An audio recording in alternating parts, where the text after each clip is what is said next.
가장 많이 사용하는 용어가 무엇인지 아십니까?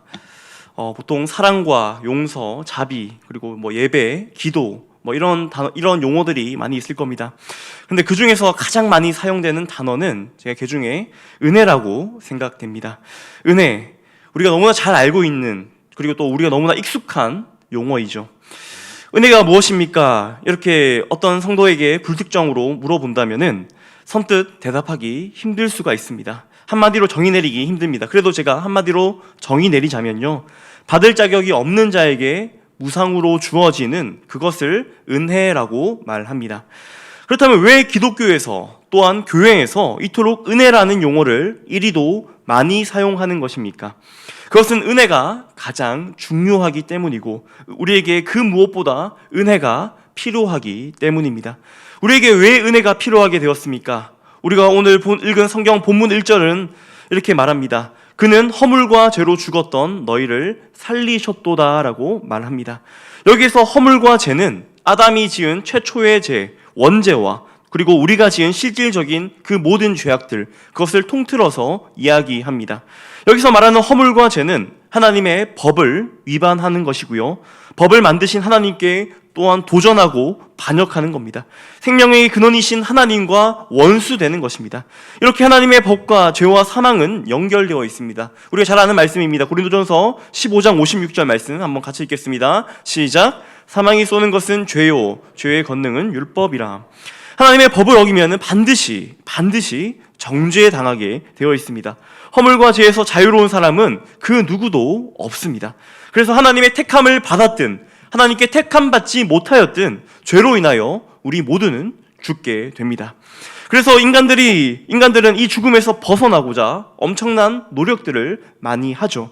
구원의 길을 찾으려고 애씁니다. 불교에서는 자신을 단련시키고 자신을 수행합니다. 고행합니다. 이웃들에게 베푸는 삶을 살며 착한 삶, 그리고 선한 삶을 살기도 합니다. 더욱더 열심히 마음을 품고 종교심을 단련하기도 하죠. 그런데 우리가 그렇게 나 스스로의 구원의 길을 찾으려 할수록 절망할 수밖에 없습니다. 왜 그렇습니까? 수행하면 할수록, 착한 일을 하면 할수록, 그 종교적인 그 신앙심을 가지면 가질수록 그 길이 진짜 구원의 길이 아닌 것을 우리의 본능적으로 알 수 있다는 겁니다. 그래서 사람은 늘 공허하고, 사람은 늘 허전하며 허무하며 늘 불안해합니다. 그렇다면 신앙을 가진다면 어떨까요? 복음을 들었고 또 열심히 신앙생활을 합니다. 그러나 열심만을 가지고서 가능합니까? 안 됩니다. 나의 힘으로는 나의 이 죄악의 욕구들, 이것들을 다 이겨낼 수 없습니다. 나의 힘으로는 도저히 죄를 다스릴 수 없음을 우리가 뼈저리게 느끼게 됩니다. 나의 힘과 노력으로 아무리 해도 안 된다는 겁니다. 도움이 필요합니다. 반드시 누군가의 도움이 필요합니다. 그때 하나님께서 우리에게 베풀어 주신 것이 무엇입니까? 그것이 바로 은혜입니다. 그래서 여기서 오해하지 않아야 합니다. 어떤 사람들은 하나님께서 예수님을 보내주셔서 그 예수님을 믿으면 구원하고 예수님을 믿지 않으면 구원하시지 않는다라고 이렇게 이야기하는데요, 이것은 아닙니다. 이것은 반만 맞는 이야기입니다. 우리에게 애초에 어떻습니까? 우리는 애초에 예수님을 알아볼 능력조차 없던 자들이었습니다. 이 아예 죽었던 자들입니다. 오늘 성경이 그것을 계속해서 명확하게 말씀하고 있죠. 에베소서 2장 1절 말씀 우리 한번 같이 읽겠습니다. 시작. 그는 허물과 죄로, 성경이 계속해서 무엇이라고 말하고 있습니까? 죽었던 자들, 죽을 수밖에가 아니고 이미 우리는 죽었다라고 이야기합니다. 시체가 무슨 말을 알아듣겠습니까? 시체가 어떤 생각을 하겠습니까? 어떤 노력을 시체가 할 수 있겠습니까? 그런데 우리는 완전히 죄로 말미암아 죽었던 자들입니다. 그래서 허물과 죄로 죽은 우리에게 은혜가 필요하게 된 것입니다. 하나님은 그 은혜를 우리에게 주시기 위하여 그 독생자 예수 그리스도를 보내시고 십자가에 매달아 죽게 하신 것입니다. 은혜는 그렇게 예수님으로 말미암아 우리에게 주어졌습니다. 이것을 성경은 분명하게 기록합니다. 요한복음 1장 17절 말씀 우리 한번 같이 읽겠습니다. 시작. 율법은 모세로 말미암아 주어진 것이요 은혜와 진리는 예수 그리스도로 말미암아 온 것이라. 하나님의 공의, 하나님의 법, 율법으로는 우리 모두는 심판을 받아 죽어야 합니다. 그런데 예수 그리스도로 말미암아 우리가 이제는 은혜로 살아남을 얻게 되었다는 겁니다. 그런데 또 문제가 생겼습니다. 어떤 문제입니까? 앞서 말씀드렸듯이 예수님이 이 땅 가운데 오셨다 할지라도 우리가 그분을 알아봅니까? 알아보지 못합니까? 알아보지 못한다라는 겁니다. 요한복음 1장 10절과 11절 말씀 한번 같이 읽겠습니다. 시작. 그가 세상에 계셨으며 세상은 그로 말미암아 지은 바 되었으되 세상이 그를 알지 못하였고 자기 땅에 오매 자기 백성이 영접하지 아니하였으나 하나님은 죄인들과 그리고 하나님과 화목하기 위하여 예수님을 이 땅 가운데 보내셨지만 그 죄인들이 그 하나님을 알아봅니까? 알아보지 못합니까? 알아보지 못했다라고 말합니다. 빛이 이 세상 가운데 왔지만 그 어둠이 빛을 알아보지 못합니다. 여기서 말하는 자기 백성이라고 하는 것은 그 당시 이스라엘 백성들만 말하는 것이 아니라 우리 모든 그 구속받은 우리 모든 하나님 백성을 말하는 겁니다. 창세전에 부름받았다는 그 하나님의 백성들 전체가 그 예수님을, 그 성자 하나님을 알아보지 못한 것입니다. 앞서 말씀드린 것처럼 우리는 그렇게 완전히 죽었던 자들입니다. 그래서 우리에겐 반드시 은혜가 필요합니다. 하나님께서 이 은혜를 갑자기 우리에게 주신 것입니까? 그렇지 않죠. 창세부터 시작하여 그 모든 역사 가운데 이 은혜의 역사, 그 구속의 역사를 우리에게 이 말씀을 통해 나타나셨는데요. 내가 너희에게 이렇게 구원하겠다, 내가 너희를 이렇게 구속하겠다라고 하신 그것이 바로 구속사라고 부릅니다. 이 구속사를 이루시기 위하여 선택받은 민족, 선택받은 백성이 있습니다. 그 백성이 누구입니까? 바로 이스라엘 백성입니다. 그렇다면 하나님께서는 왜 이스라엘 백성을, 그 많고 많은 민족들 중에서 이스라엘 백성을 사용하셨습니까? 유대인들이 똑똑하고 머리가 좋아서, 이해력이 높아서 그 유대인들을 사용하신 겁니까? 유대인들이 자녀 교육을 참 잘 시킨다고 하는데 그렇기 때문에 유대인들을 사용하신 것입니까? 과연 그렇습니까? 여러분들은 그 이유를 알고 계십니까? 왜 하필 이스라엘일까요? 왜 하필 유대인일까요? 그런데 성경에 보면은 이스라엘을 선택하신 그 이유가 분명하게 나타납니다. 신명기 7장 6절과 7절 말씀 우리 한번 같이 읽겠습니다. 시작. 너는 여호와 내 하나님의 성민이라. 내 하나님 여호와께서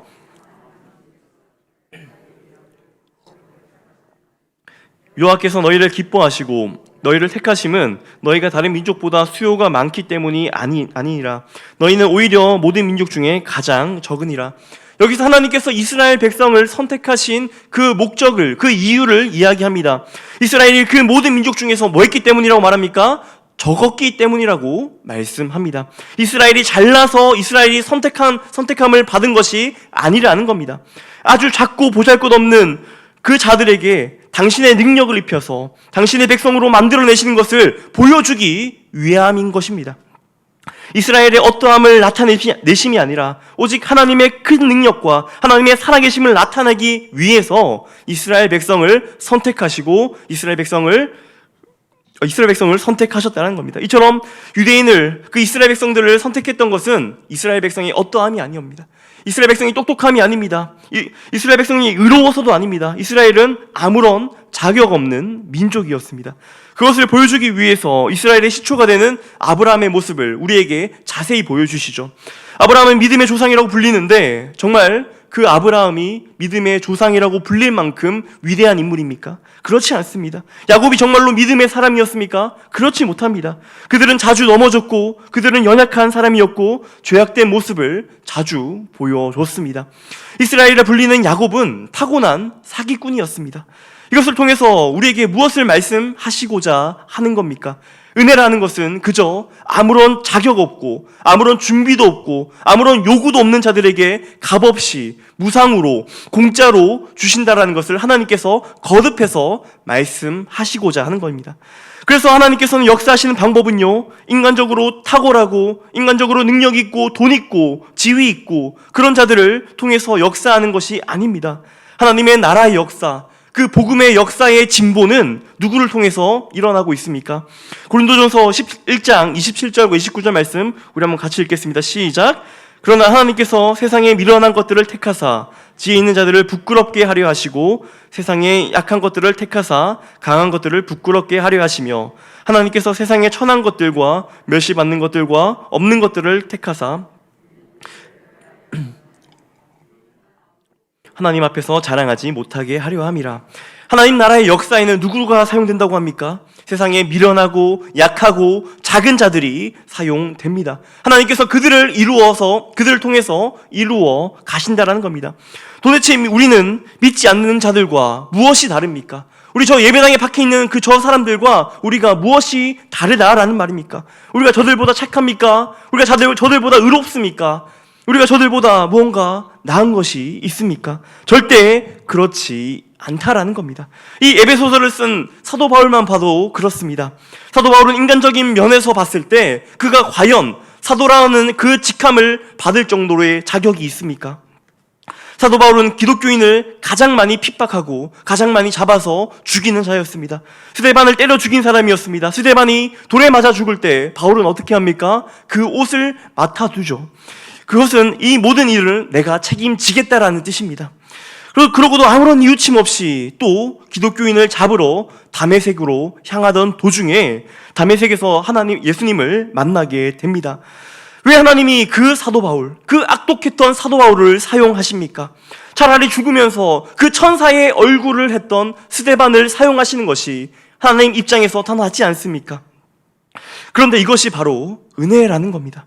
그 은혜를 누구보다 잘 알고 그 은혜를 누구보다 경험했던 그 사도 바울이 이렇게 고백합니다. 고린도전서 15장 10절 말씀 우리 한번 같이 읽겠습니다. 시작. 그러나 내가 나된 것은 하나님의 은혜로 된 것이니 내가 주신 그 은혜가 헛되지 아니하며 내가 모든 사도보다 더 많이 수고하였으나 내가 한 것이 아니오 오직 나와 함께 하신 하나님의 은혜로라. 사도 바울은 많은 수고를 했습니다. 성경에 많은 지분이 있죠. 그가 많은 사역들을 했습니다. 본인도 알고 있습니다. 그런데 그가 그렇게 수고하고 그가 사도가 된 그 모든 것이 내가 열심히 하고 내가 의로워서 내가 잘나서 그렇게 된 것이 아니라 무엇이라고 말씀하고 있습니까? 그 모든 것이 전부 다 하나님의 은혜라고 고백하는 겁니다. 지금 사도 바울은 과장해서 겸손한 척하는 것이 아닙니다. 겸양을 떨고 있는 것이 아닙니다. 성경은 진리이죠. 하나님의 말씀입니다. 겸손한 척하기 위해서 사도 바울은 이렇게 고백하는 것이 아닙니다. 사도 바울은 진정으로 자신의 수고와 노력이 정말 자기가 한 것이 아니라 그 모든 것이 하나님의 은혜라고 고백하는 겁니다. 우리도 사도 바울과 마찬가지입니다.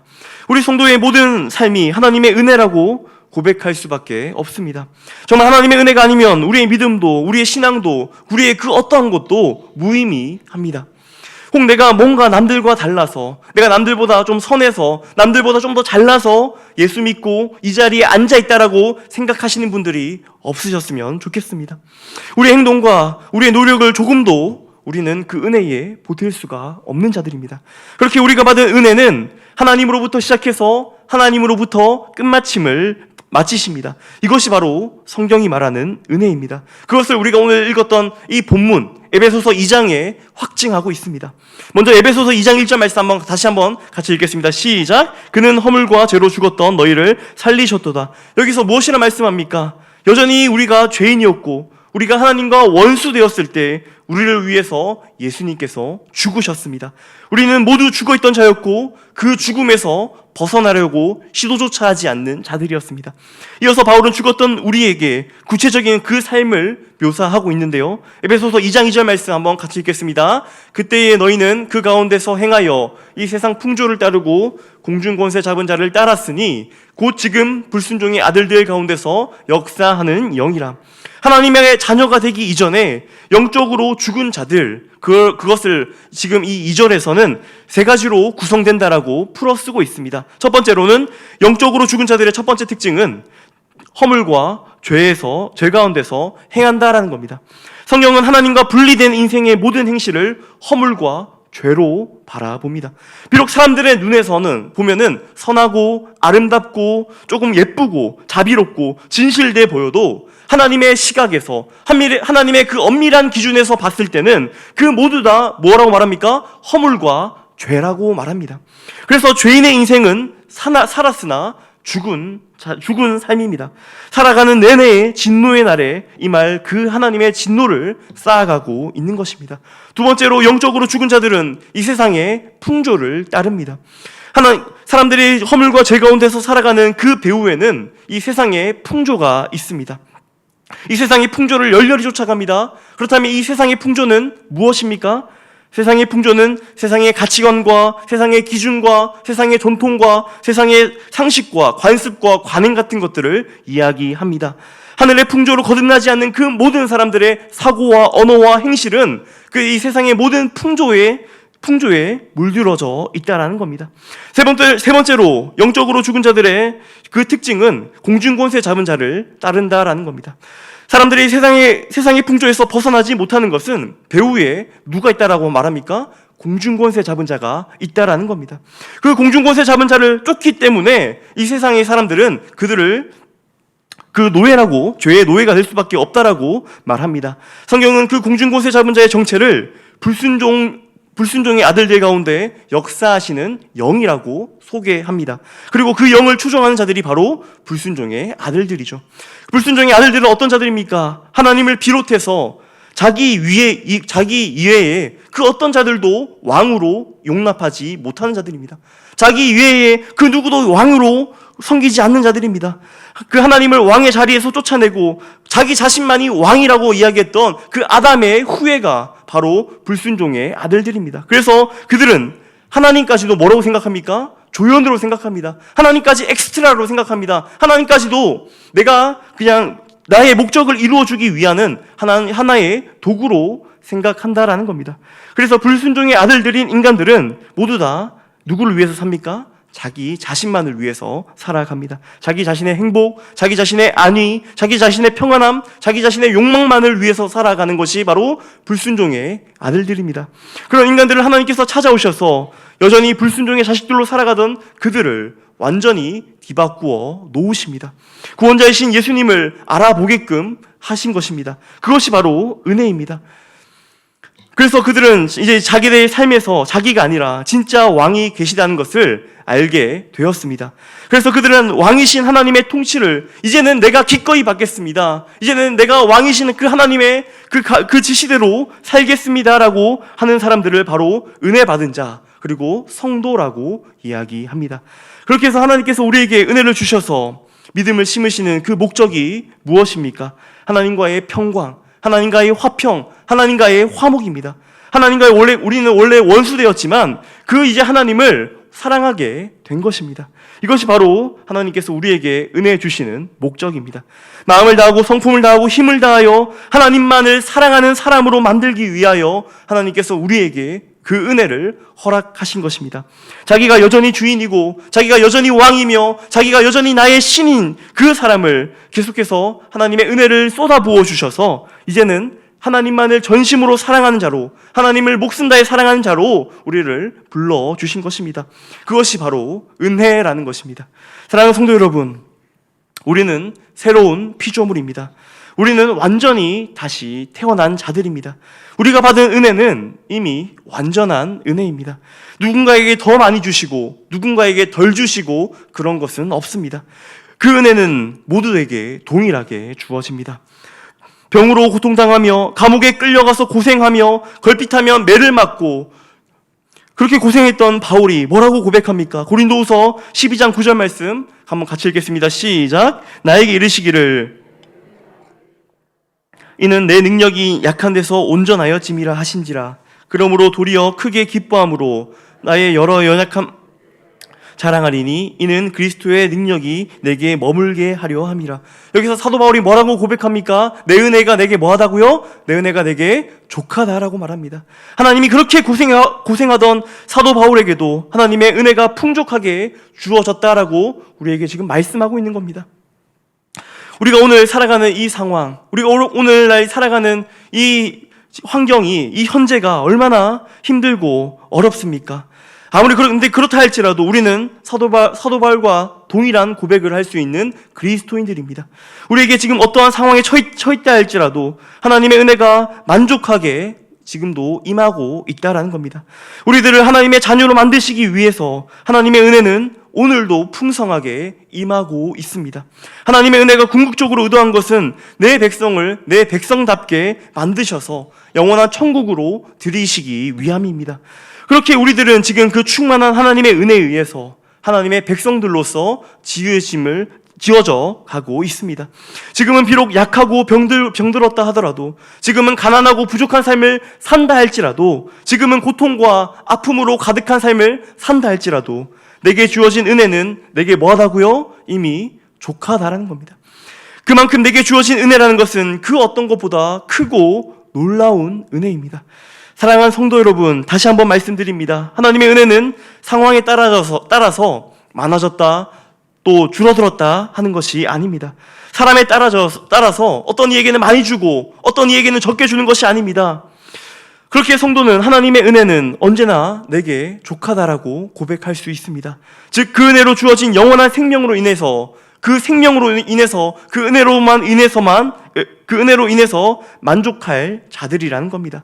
하나님의 은혜는 부족하지 않습니다. 하나님의 은혜가 부족한 것 같이 이 땅 가운데 살아가지 마시기 바랍니다.